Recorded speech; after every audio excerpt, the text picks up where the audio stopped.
Welcome to the Dom Sub Devotion podcast. Every episode of Dom Sub Devotion is an authentic reflection of our real life in a loving 24/7 DS marriage. If you crave the passion and intensity of a power exchange dynamic inside of a deeply loving and intimate relationship, you've found the right place. You can always find more from us in the show notes and at infinitedevotion.com. Thank you for listening. We have had something show up a few times in the comments on our YouTube channel and our Instagram recently, and so I wanted to bring it up here and have a conversation with you about it. And it's this statement that in a dom-sub relationship, the submissive is actually the one with all the power. We've had several people say this in response to things we've said or in conversations and comments, how people go back and forth. And so I wanted to bring this up here and have a little conversation about that concept. Does the submissive actually have all the power? So I would love to hear you start, since you are the submissive. Do you have all the power? Honestly, for me, that statement is kind of neither here nor there, but it's a fun conversation to kind of dive into anyway. Because for me, it's not about power. It's not about having power. It doesn't even feel relevant to me, but at the same time, I know I'm in a relationship that says power exchange. So to me, when I hear the submissive has all the power, what I hear people maybe saying is her no speaks louder in a way. But everything is consensual, or should be, I guess. I'm going to use the word should there. I don't use that word often, but in a healthy power exchange dynamic, consent is important.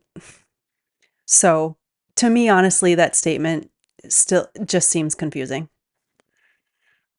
Well, there's a few different angles I think people come at it from.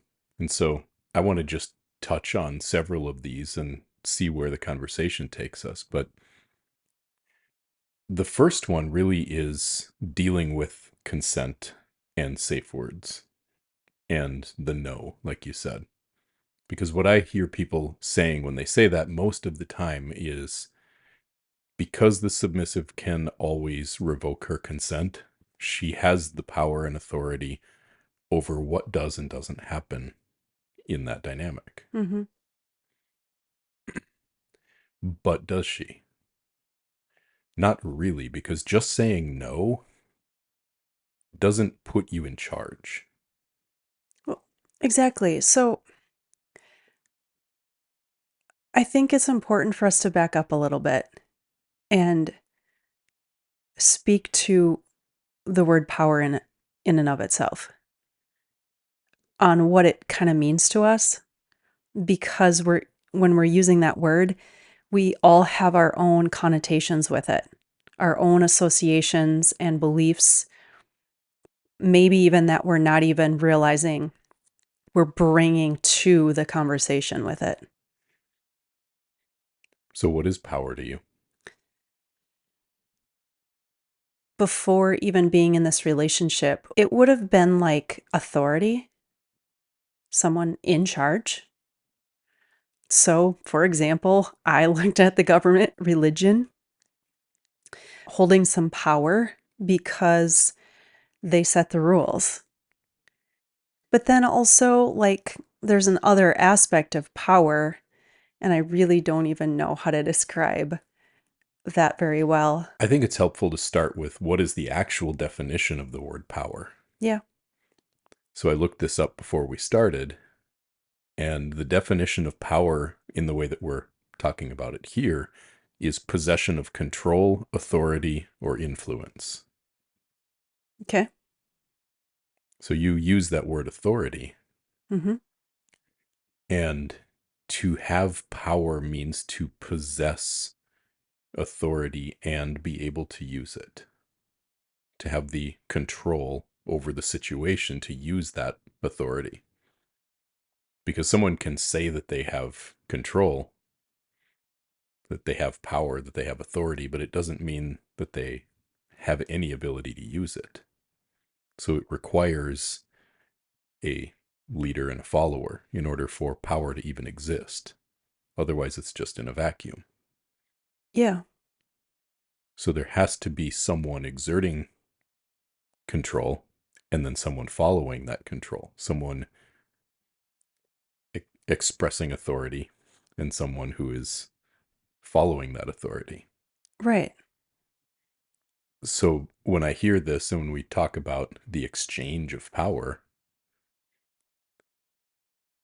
we'll come around a little bit later to the emotional side of this because there is something to be said there in why that makes it an exchange. But for the sake of this, power exists by the one who is leading the situation.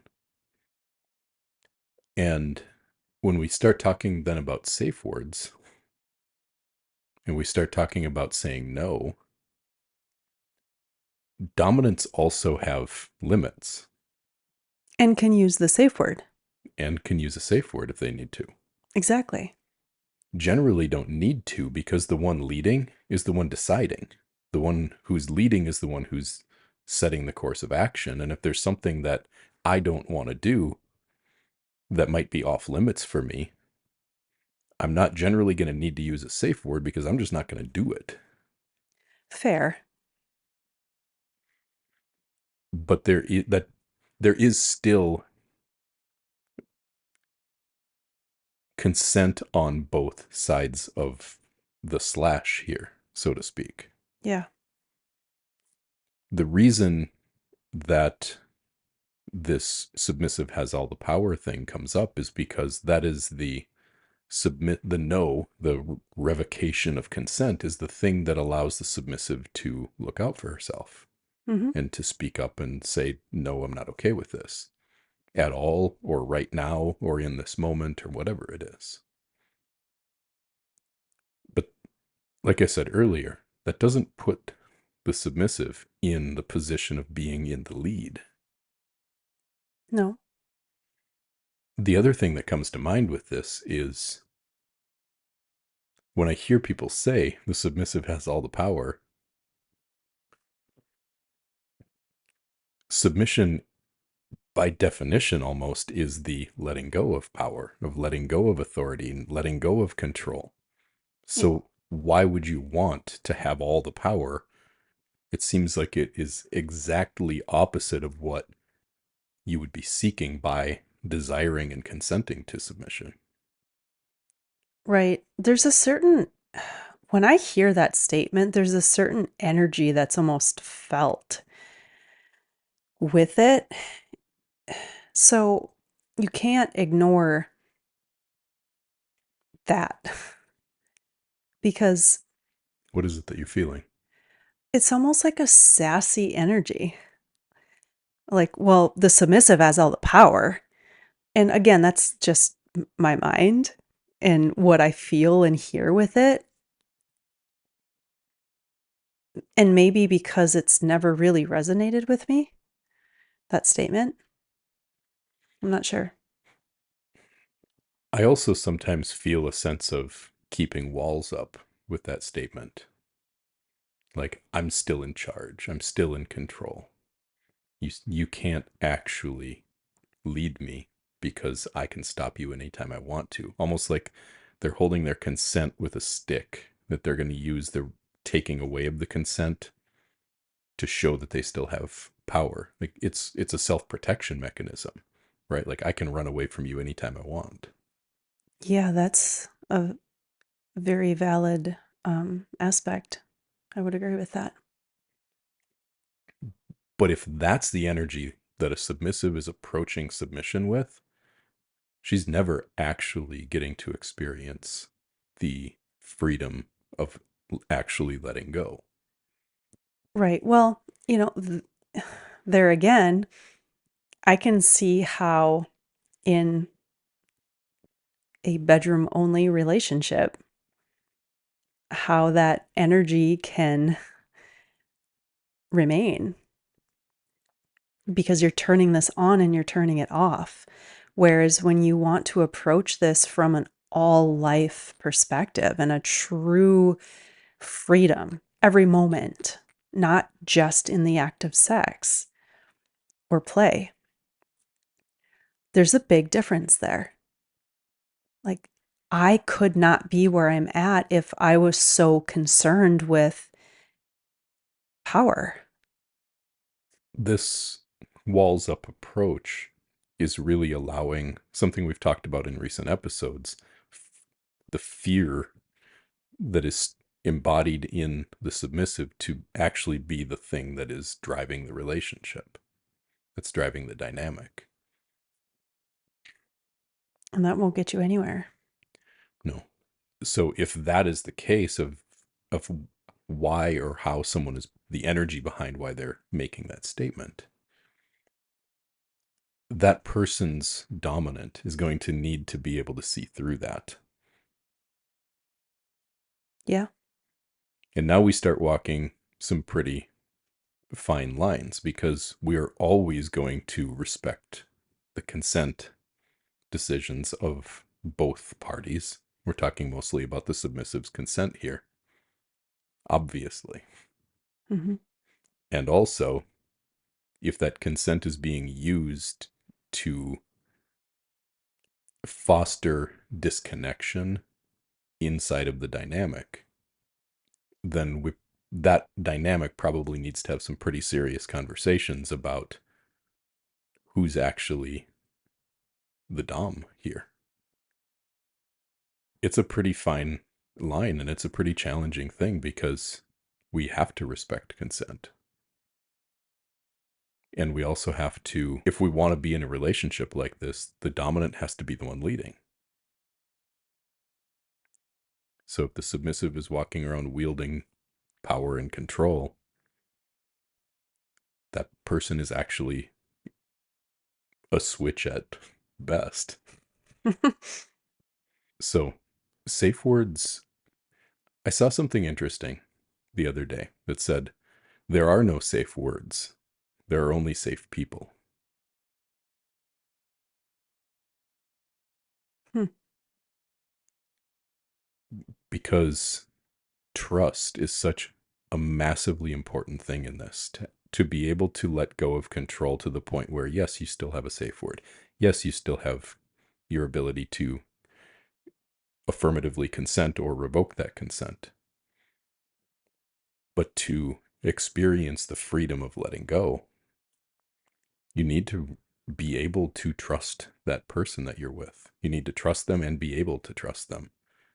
Because you can say your safe word, it doesn't mean that the person on the other side of it is going to respect it and actually stop. This is kind of over there for us because I don't ever need a safe word. You have one, but I'm generally so tuned into you that I know when to slow down, when to back off, when to change course without you, without ever pushing you to a point of needing it. Yeah. But this is still a topic that a lot of people who follow us Mm-hmm. are trying to sort out. What we're really getting at here is, how do you submit and let it feel safe enough to let go when you've been hurt before?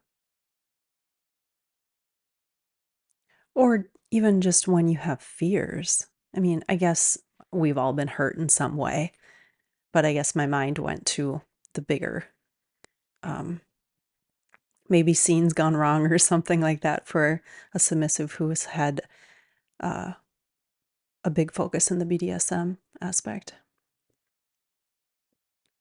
So, this is where, in order to have a dominant submissive dynamic where the submissive feels safe enough to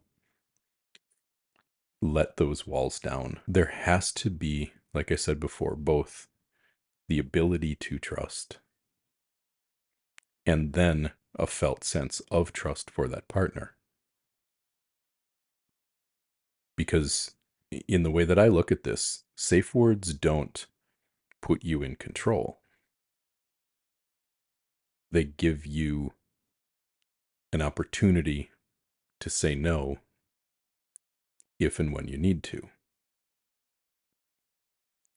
So if you're not going to put the safe word way out here, like way before you might actually need it because you're afraid of something much farther behind it, and actually use it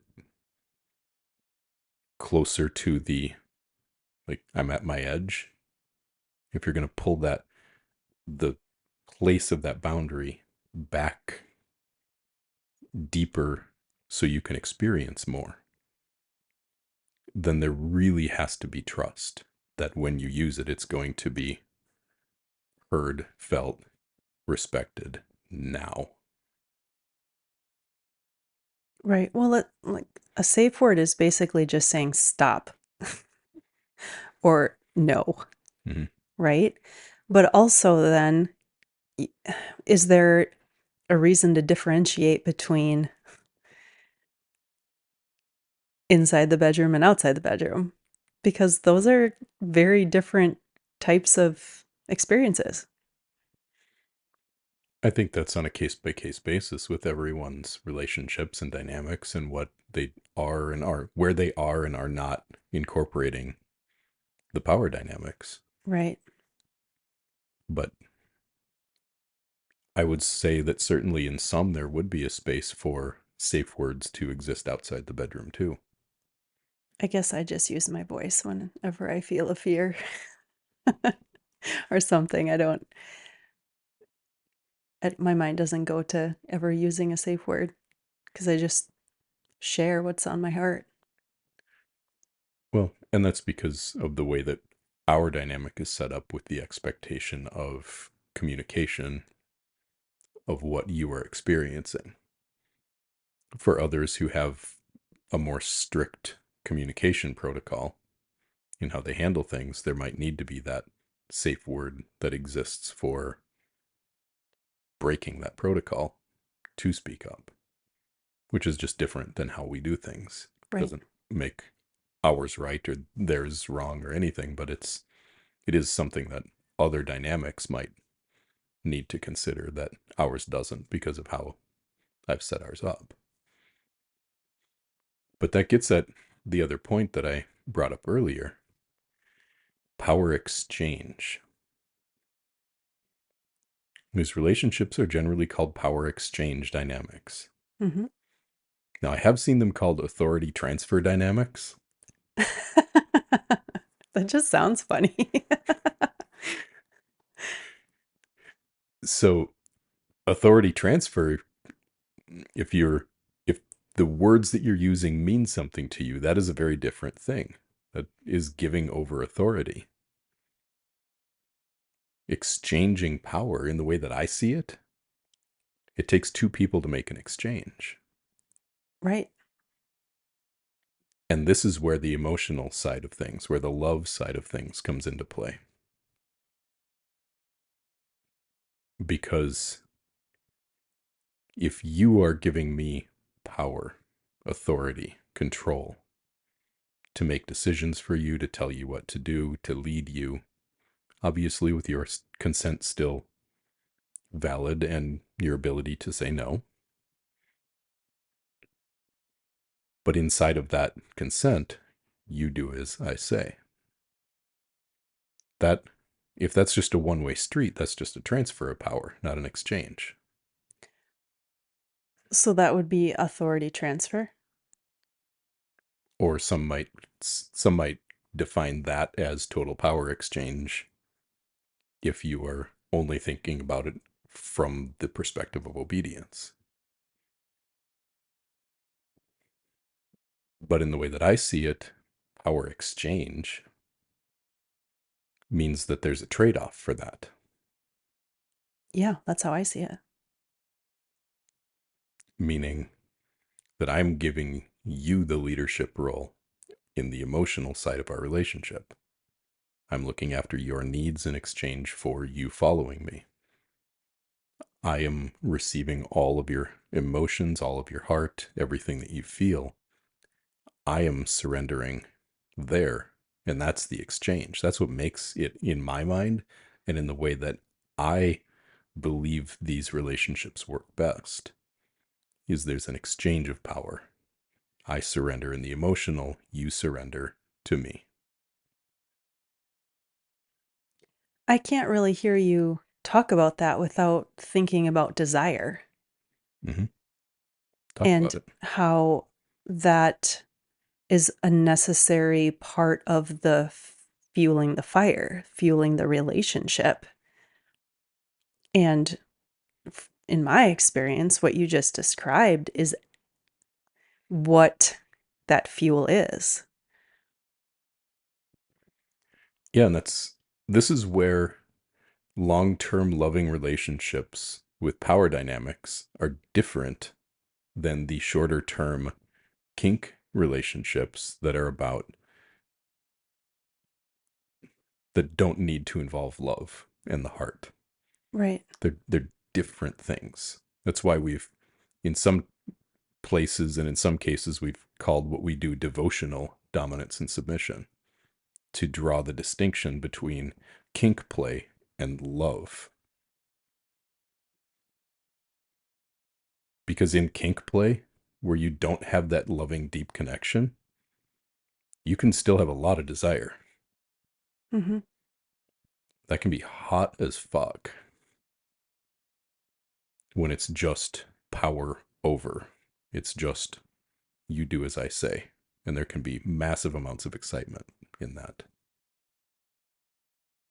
Absolutely. And that can still be part of the loving, devotional dominance and submission. Like I think for most people, it's a part of it.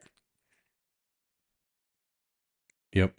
But in order to have authentic desire on female the female side of this kind of relationship, just getting bossed around all the time isn't going to do that. No. There has to be love and respect for the humanity of you as my submissive. I can't just wield authority and demand obedience out of you 24 hours a day, 7 days a week. No, because my desire for you is inspired by everything that you are to me and the man that you are, the soul that you are. So this is why it gets complicated when people who have maybe been in kink only relationships now fall in love. Because what worked in kink doesn't work. Like I've said other times on Tuesday morning over breakfast, the same thing doesn't apply there. It doesn't work there like it does maybe on Saturday night in the bedroom. Right. And so this is where people clash. Like they butt up their old patterns, and everything that's attached to love come into conflict with what's attached to sex and kink. And those two things just feel like they don't mix. Like there's something that doesn't work with both. We've encountered that so many times with so many people in this work that we do. It essentially becomes what we do most of the time for people, is try to sort out that how do you do love and kink. Mm-hmm. But it's possible. Yeah, it really is. And that's why this concept of power exchange and the mutual surrender of both the dominant and the submissive, by leaning into the ways that we are complementary and functional opposites. And that's the true exchange of power. So you're saying the submissive doesn't hold all the power. Would you say that? I would say in the way that that statement is usually made, no, the submissive doesn't hold all the power. And I would think that most submissives don't actually want to hold all the power. I sure don't. Why? Because to me, having the power means being in charge and leading and having the authority. And I don't want that. I signed up for this because I wanted to follow. And my experience has been the more decisions I turn over to you, the more I surrender and follow you, even when I've had fears come up. You've led me continuously to a better life, and that better life has been more of the real me. And so, looking back now, if I would have tried to hang on to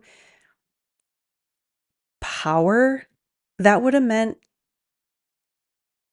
more walls around my heart and still living under a lot of ego and a false identity of who I am. And that's the very opposite of what I wanted in this relationship.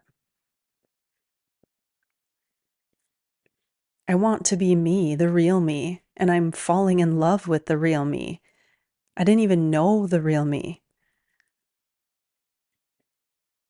Yeah, and hypervigilance, like walking around in fear of being hurt, being taken advantage of being told to do something that you maybe are afraid of and don't want to do. If you're afraid of that, and so you're keeping me at arm's length, you aren't letting me get close enough to you to Right. really see deeply into you and help to set you free from that ego, from all of those control patterns, so that you can experience yourself. Yeah, that's a very important aspect because that hypervigilance, that was just my experience of life. I didn't know any different. Now I do, but I didn't back then. And so I didn't understand how much fear was just a part of my life experience.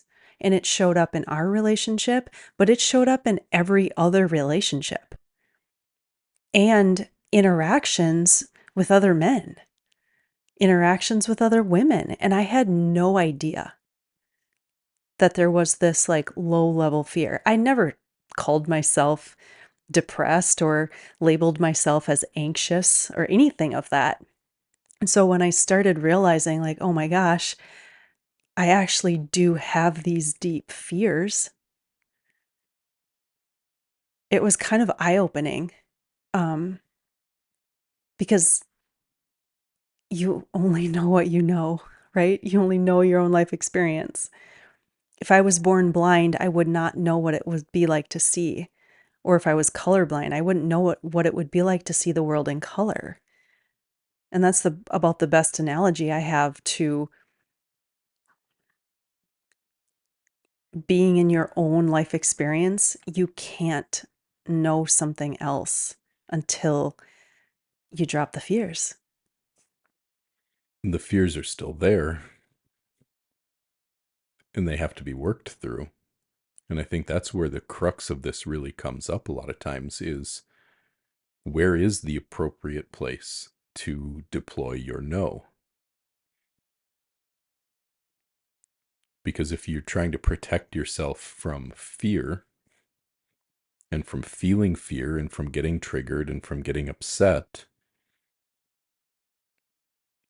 you're also you run you have the potential to keep yourself from having experiences that would really help you see through and beyond that fear.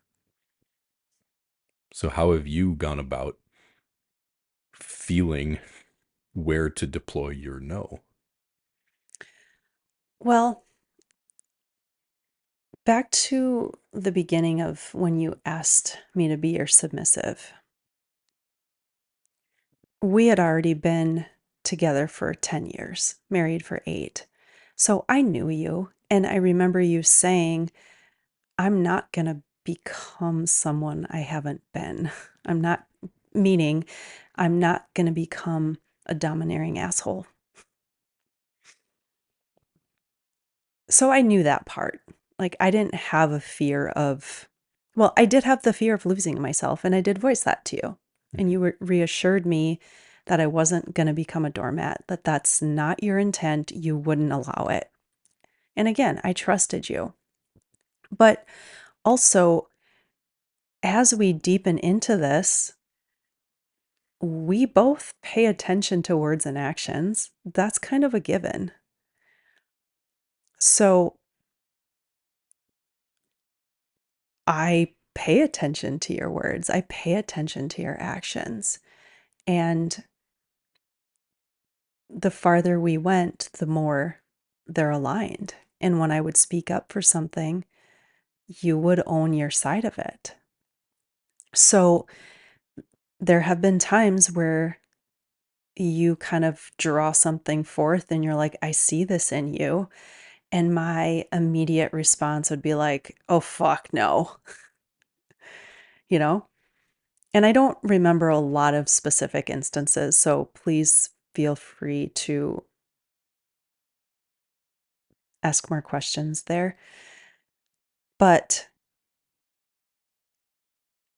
I got to a point where I would realize that initial reaction, and it was big, and it didn't feel good.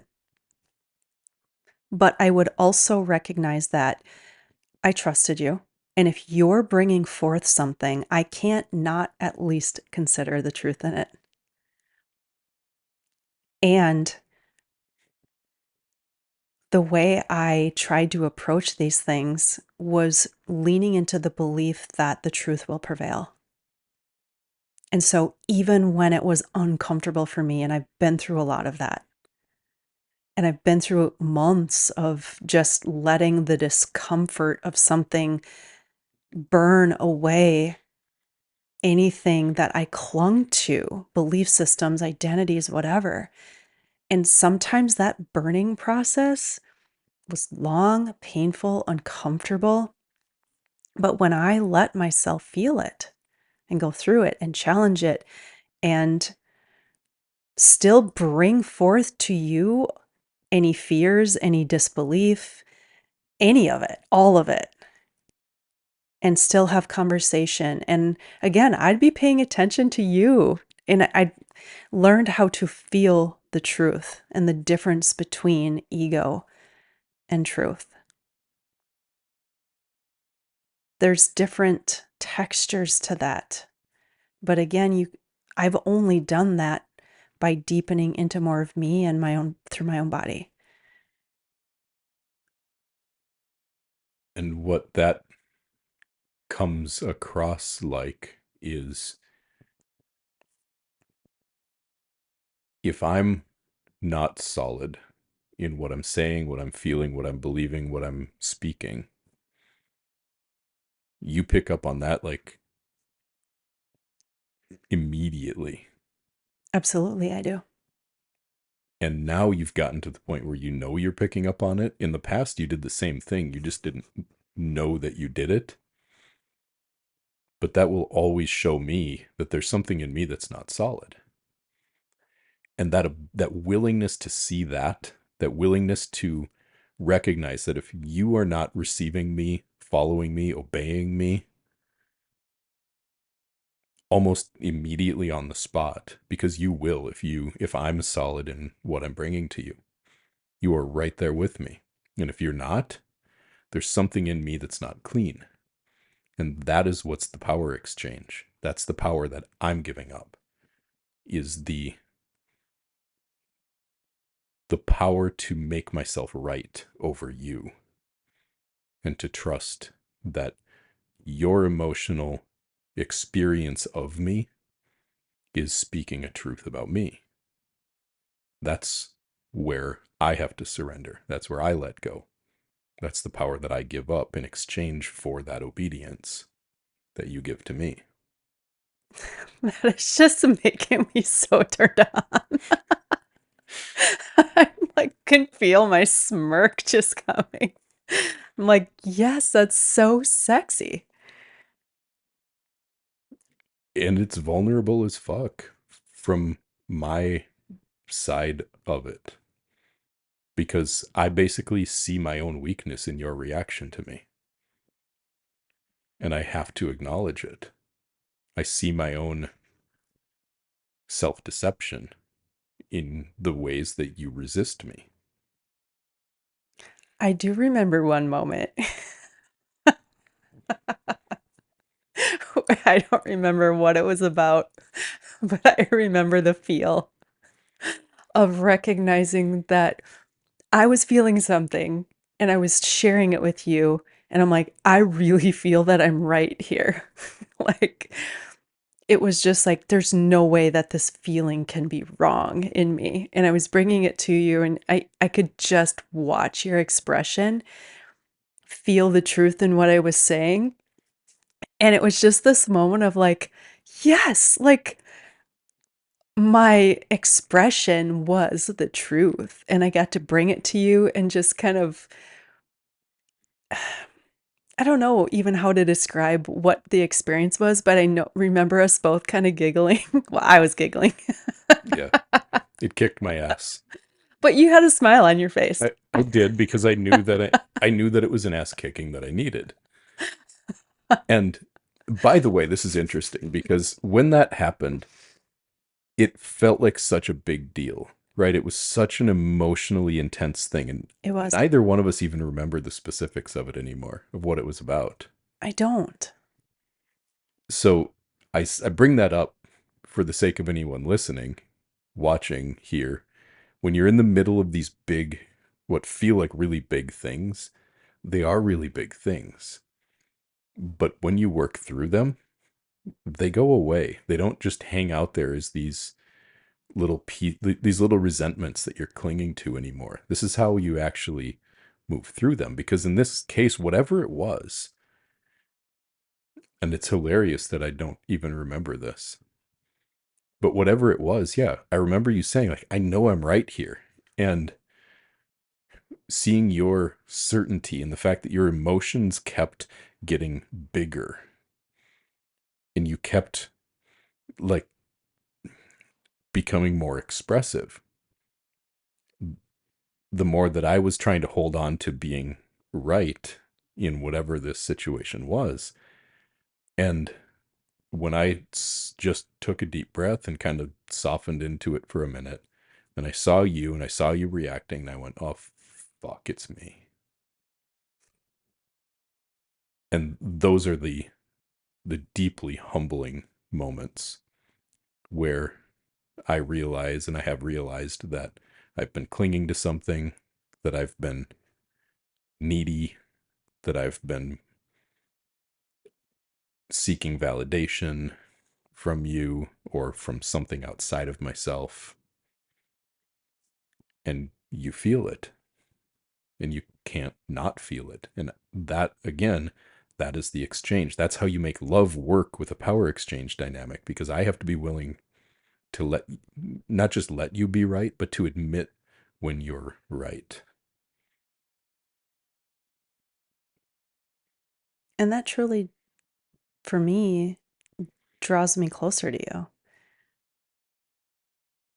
I don't focus on anything about what you were trying to hang on to or that you were trying to be right.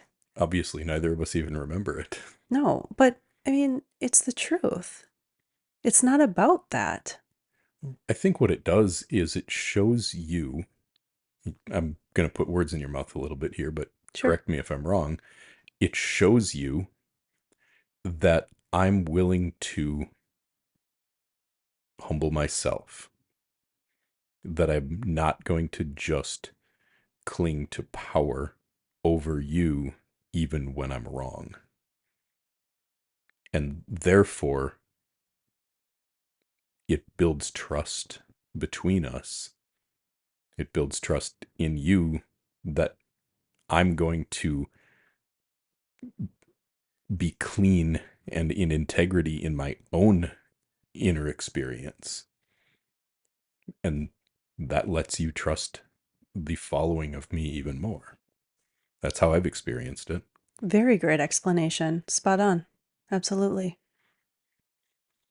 We also had times, this is now probably going back 3 years ago or so here, but we've had times where you've been in a lot of fear and had a lot of fear present. And I remember one period, almost a whole summer, where it felt like anything I brought to you just got instantaneously noped. Even if 15 minutes later you'd come back around and then go along with me, follow me in it, as though you had been on board with it from the start. But there was almost this instantaneous, nope. Yeah. And those are those reactions that show that there's fear present. But do you remember that, and what you remember about that in terms of power and consent? And Well, I remember that was the summer when I was really recognizing that I was still operating in some people pleasing with you. And it was the time where I realized I still had to create a sense of individuality in order to actually exist in this relationship. And so that was a really painful time of learning what is my desire here and where am I acting like I don't matter. And so it was more a time of probably those initial responses of being no, but also then recognizing that, well, no, I actually want this. It was a dance. That wasn't always fun. That I had to navigate to come into authenticity. Because that was when I was really diving into where have I people pleased and lived in self-abandonment. My eyes were really being opened. And I remember even being willing to question submission. I had to, because I had entered into this with conscious intention, yes, but there were threads of codependency and people pleasing and self abandonment. And so I had to navigate to rid those to come into the pure desire in wholeness. And that was a process. that whole experience, that whole summer, taught me a lot about patience and about letting go. And I know I've said this a couple times recently, but this is another place to bring this up. There is so much power in letting go, in surrendering, even as a dominant, because there were probably 3 times that summer where I wrote in my journal, I don't think this is going to work. I might just call the dominant submissive dynamic quits because I don't think it's going to work. This isn't working for me. I'm not having fun. It's such a battle. It's supposed to bring us closer together. It feels like it's driving us apart. I don't think this is going to work. I would wake up in the morning while you were still sleeping, write that in my journal. You would wake up and be like, "Hi, sir. I'm so excited to obey you today." And then I'd be like, "Where did that come from?" Yesterday you were like throwing darts with your eyes. Well, that summer, I know you remember this. We had built in time apart in your previous profession. Mm-hmm. That summer was a summer of like all of a sudden a lot of time together. And I'm deepening into who I am. And now all my time was like following you. I'm just here all the time. Yeah. because I wasn't going to an office, going to a job. But in my past, I didn't necessarily want time apart from you. I didn't want time alone. And so I'm deepening into myself, slowly starting to fall in love with myself. And that's also when I recognized I needed time apart from you. And it felt like I was telling you I didn't want you by just trying to ask for a little bit of time apart from you. Mhm. Because now I wasn't getting it. And I did not realize how much that was impacting me. But then once you started like making me take it, then once I kind of brought that up, some of that started to sort itself out because it gave me the space to truly be present with what was real for me and starting to work through the threads of that people pleasing and abandonment and all of that. I had to do that apart from you. I couldn't do that constantly by your side when we were having conversation. I had to let those thoughts come through and those feelings come through in order to start being able to attune myself to my own feels. So that was a really challenging summer, but really important in my own development, if you will. All of these things get at and get down to kind of where we started this conversation, that the submissive is not the one who's in control of everything. But to the extent that you're still living out of fear, that you're still living out of people pleasing, that you're living in codependency, that you're living in self abandonment, the extent that you keep those walls up, you will act as though you control everything, even if you say that you don't. Absolutely. I am living proof of that. So, coming back to something we talked about a few minutes ago, I think it's important we look at this from the other side. Because my surrender in being willing to admit when you're right and to step back, see my own inner mess, or where I'm out of alignment, where I'm out of integrity, where I'm not in congruence, where something is off in me that's bringing up an emotional reaction in you. That's an important surrender on the dominance part, as we just talked about. Mm-hmm. There are also times when I'm very much in the truth, and that truth is so confronting to you that you are having an emotional reaction still, but this time it's not because I'm wrong. It's because the fear is so big. Yep. I remember one day of that for sure. We've had a few this summer. This was a little over a year ago. Yeah.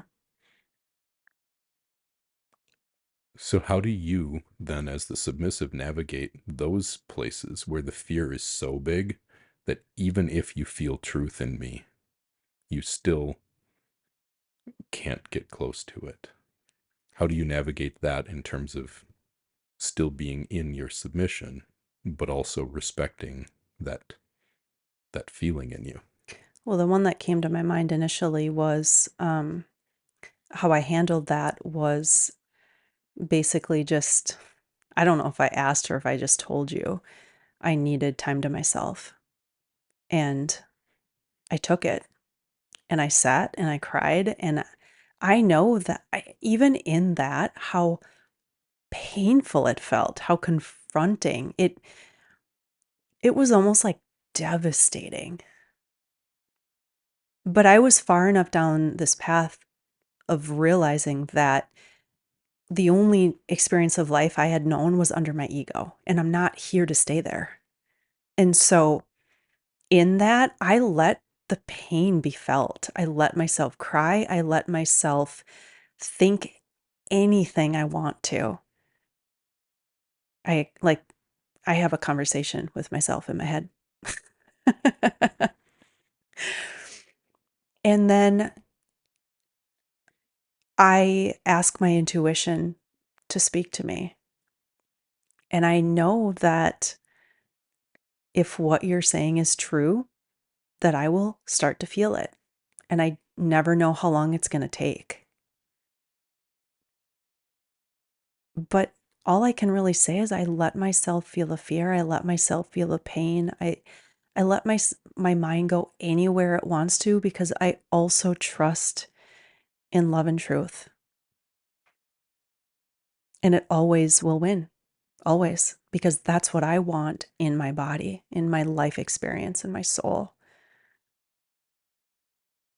And like, there's no right or wrong way to handle those things. But if you align with wanting to squash fears, like I do, then you just have to trust yourself Well, and let, to do that. let's put some clarity there around that, because squash fears, what you're saying when you say that is to overcome them, to Yes. transcend them, Yes. not to squash them in terms of like get away from them and avoid them.